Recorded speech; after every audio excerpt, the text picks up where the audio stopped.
শুভ সকাল বন্ধুরা। আমাদের এই যে ভোলাটা না খুবই অসুস্থ।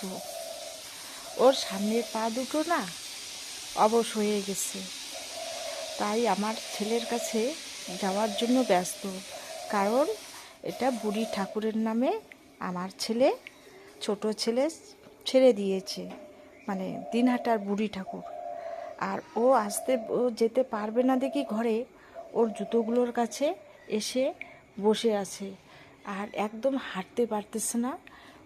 অনেক কিছু পাতা দিয়েছি আমি, সকাল সকাল উঠে পাতা দিয়েছি। ও কিন্তু বাড়িতে থাকে না, কোথাও না কোথাও অনেক দূর যায়। পারলে ও রাত্রি 10টা হোক 12টা হোক, একদম ও ঠিক আমাদের জায়গায় আসবে।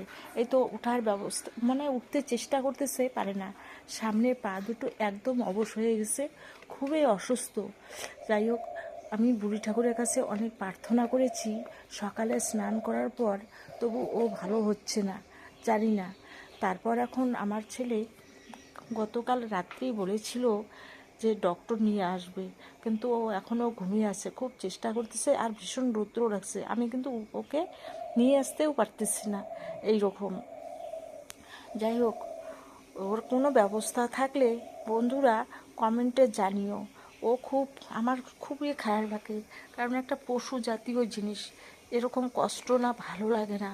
সত্যি রাত্রি থেকে খুবই খারাপ লাগে। এমন রাত্রিবেলা একটা চিল্লাম দিয়েছে, তখন আমার ঘুম ভাঙিয়ে দিয়েছে ও। আর এত কিছু খেতেও দিয়েছি, একটু একটু পাতা খেয়েছে, মুড়ি দিয়েছি, মুড়িটাও খায় নাই ঠিক মতো। আর ও আমার দিকে তাকিয়ে দেখছে যে ও আমার কাছে অনেক আসতো, কোথাও না কোথাও গিয়ে আসতো, আমি ওকে জল দিতাম বা ও আবার খেয়ে দিয়ে চলে যেত। খুব চেষ্টা করতেছে, তবে বন্ধুরা সামনের পা দুটো অবশ হয়ে গেছে। এই যে একটু দাঁড়াচ্ছে, একটু দাঁড়িয়েছে। আর বুড়ি ঠাকুরের কাছে অনেক প্রার্থনা করেছি এরকম করে থাকে। ঠিক আছে বন্ধুরা, আবারও বলছি, তোমাদের যদি কোনো রকম ব্যবস্থা থাকে কমেন্টে জানিও। শুভ সকাল বন্ধুরা। আমার না টাটকা মাছ খেতে খেতে এমন অভ্যাস হয়ে গেছে না, সত্যি টাটকা মাছ ছাড়া আমার মনে হয় ভাতে ঢুকে না। যাই হোক, সবসময় কিন্তু আমরা টাটকা মাছই খাই। তাই মেয়েকে বললাম, মা দেখ তো কত বড় মাছটা। আমি তো ছেলেকে বললাম যে মা বাবা একটা মাছ দিয়ে কি হয়। যাই হোক, আমি মেয়েকে বলতেছি কি মাছটা কেটে নে।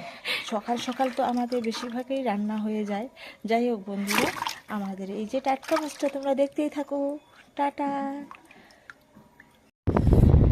আমাদের সকালের খাবার কি হচ্ছে আজকে? ঘুগনি, ছোলার ঘুগনি। মা কিরকম হয়েছে কোথায়? আমাকে তো বেশ ভালো লাগছে, দারুণ হয়েছে। এই যে আজকে হচ্ছে ছোলার ঘুগনি। তবে সকাল না, আমি টমেটো দেওয়ার কথা ভুলেই গেছি।